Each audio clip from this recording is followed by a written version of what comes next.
यह लड़ाई आज की लड़ाई नहीं है, यह लड़ाई वर्षों की लड़ाई है। जो ओबीसी समाज, प्रजापति समाज जैसे समाज लगातार इस लड़ाई को लड़ते हुए आ रहे हैं। ऐसे में दारा सिंह प्रजापति का नाम प्रमुखता से आता है। दारा सिंह प्रजापति ऐसी कई लड़ाई लड़ चुके हैं। अब दारा सिंह प्रजापति संकल्प यात्रा को लेकर के दिल्ली पहुंचेंगे और युवाओं का हुजूम भी साथ जुड़ता हुआ जा रहा है। दारा सिंह प्रजापति लोगों को बता रहे हैं किस तरह से बेरोजगारी युवाओं में आई, किस तरह युवा बेरोजगार हो गए और किस तरह समाज में विघटन पैदा कर दिया गया और किस तरह युवा बेरोजगार होकर के फांसी के फंदे से झूल गए। एक मामला अभी आया है ब्रिजेश पाल का। ब्रिजेश पाल नाम का एक युवा जिसने अपनी तमाम डिग्रियों में आग लगा दी और आग लगाकर कहा, जो हम आधी जिंदगी तक पढ़ते रहे, हम जूझते रहे और ये डिग्री हमें एक रोजगार नहीं दिला पाई, तो ऐसी डिग्रियों का क्या फायदा। यह प्रधानमंत्री नरेंद्र मोदी के जी का जंजाल बन गया है। बेरोजगार युवा सड़क पर आ रहे हैं और ऐसे में मांग उठती है जातिगत जनगणना की। ऐसे में मांग उठती है उन जातियों की जिन्हें अभी तक हक और हिस्सा नहीं मिला। ऐसे में मांग उठ जाती है उन लोगों की जो अभी तक भी रसातल में पहुंचे हुए हैं। दारा सिंह प्रजापति की यह यात्रा एक नया आयाम दे रही है, युवाओं में एक जागृति पैदा कर रही है और तमाम युवा एकजुट होकर चल रहे हैं। अब दारा सिंह प्रजापति 27 फरवरी से हरिद्वार से गंगा जल को उठाएंगे और हवन करने के बाद फिर दिल्ली पहुंचेंगे। दिल्ली पहुंचने का रास्ता बहुत लंबा है और रास्ते में पड़ाव भी हैं और शासन और प्रशासन ने भी अब अपनी कमर कस ली है। ऐसे में दारा सिंह प्रजापति युवाओं को साहस का एक प्रतीक माने जा रहे हैं और लगातार यह शासन और प्रशासन के लोग चिंतित हैं कि किस तरह अब यह भीड़ काबू की जा सकती है। लेकिन दारा सिंह प्रजापति के साथ में एक आयाम नया जुड़ता हुआ जा रहा है, लोगों की भीड़ का तांता लगातार लग रहा है।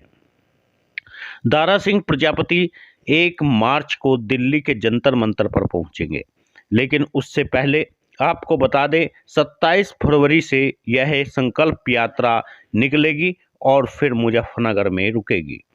मुजफ्फरनगर के बाद में यह मेरठ और उसके बाद गाजियाबाद, गाजीपुर बॉर्डर पर जाकर ठहर जाएगी और उससे आगे फिर जाना पड़ेगा दिल्ली के जंतर मंतर पर। बड़ी यात्रा और तमाम लोग इसमें जुटते हुए दिखाई देते हैं।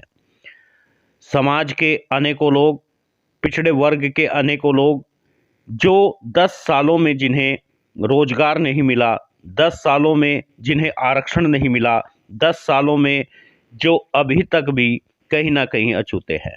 वहीं पर भारतीय जनता पार्टी के लोग चाहते हैं कि 5 किलो अनाज के बहाने इस समाज को साध लिया जाए। 5 किलो अनाज की जरूरत ही नहीं पड़ेगी जब इन्हें रोजगार मिलेगा। लेकिन रोजगार के नाम पर सरकार हमेशा हमेशा एक दूसरे को, एक समाज को हमेशा नीचा दिखाती हुई आई है। मांग केवल यही नहीं है, लोकसभा चुनाव में भी प्रजापति समाज की हमेशा अनदेखी की गई है। बसी गांव में किस तरह तालाब से प्रजापति समाज के मकानों को गिराया गया, वहां पर बुलडोजर चलता रहा, लेकिन अंधभक्तों की एक टोली उस पर कुछ भी नहीं बोली, जड़ से उखाड़ दिया गया। बहन बेटियों के साथ में किस तरह से व्यवहार होता रहा, यह तमाम लोगों ने देखा होगा। मैनपुरी में किस तरह 5-5 लोगों को जिंदा जला दिया गया, यह भी आपने देखा होगा। और वो मंजर भी देखा होगा जहां गोमती नगर थाने में एक समाज के युवा को पुलिस जबरन उसके गमछे से लटका देती है। यही नहीं, दबंग लोगों की दबंगई भी आपने इन 10 सालों में देखी होगी, लेकिन मोदी सरकार का कोई एक्शन नहीं हुआ, योगी सरकार का कोई एक्शन नहीं हुआ। ऐसे में जन आंदोलन का उठना लाजमी है और दारा सिंह प्रजापति ने अब कमर कस ली है। या तो समाज को न्याय दिलाएंगे, वरना समाज के लिए संघर्ष करते रहेंगे। उन्होंने कह भी दिया है, मैं अंत समय तक लड़ूंगा, मैं अंत समय तक आपकी रक्षा करूंगा। ऐसे में दारा सिंह प्रजापति का नाम वास्तव में एक प्रमुख नाम के रूप में आ जाता है। अब यह आवाज लगातार पूरे देश में गूंज रही है, पूरे देश का युवा जाग रहा है और पूरे देश में एक जन क्रांति आ चुकी है। खाली व्हाट्सएप सोशल मीडिया पर ज्ञान देने से अच्छा है आप इस यात्रा से जुड़े और इसमें दारा सिंह प्रजापति का सहयोग करें, उनके साथ चले ताकि समाज की लड़ाई लड़ी जा सके। आज सोशल मीडिया पर, फेसबुक पर और तमाम व्हाट्सएप ग्रुप पर हम तमाम लोग ज्ञान देते हुए तो नजर आते हैं, लेकिन धरातल पर कुछ करते हुए नजर नहीं आते। आपने देखा होगा ग्रुप में कुछ भी आप लिख देते हैं, कुछ भी आप बोल देते हैं। क्या आपने सोचा मैंने समाज के लिए क्या किया? क्या आपने कभी अपने समाज के लिए कोई समय निकाला क्या? आपने अभी तक नहीं निकाला।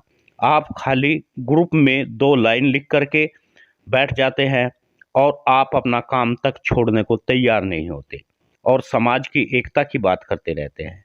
ये कैसे समाज की एकता है जो आप समाज को जानते तक नहीं, समाज के बीच जाते नहीं और केवल सोशल मीडिया और व्हाट्सएप पर खाली पीली ज्ञान फैलते रहते हैं। सोशल मीडिया से आप ज्ञान ले रहे हैं, यूनिवर्सिटी व्हाट्सएप से आप ज्ञान ले रहे हैं।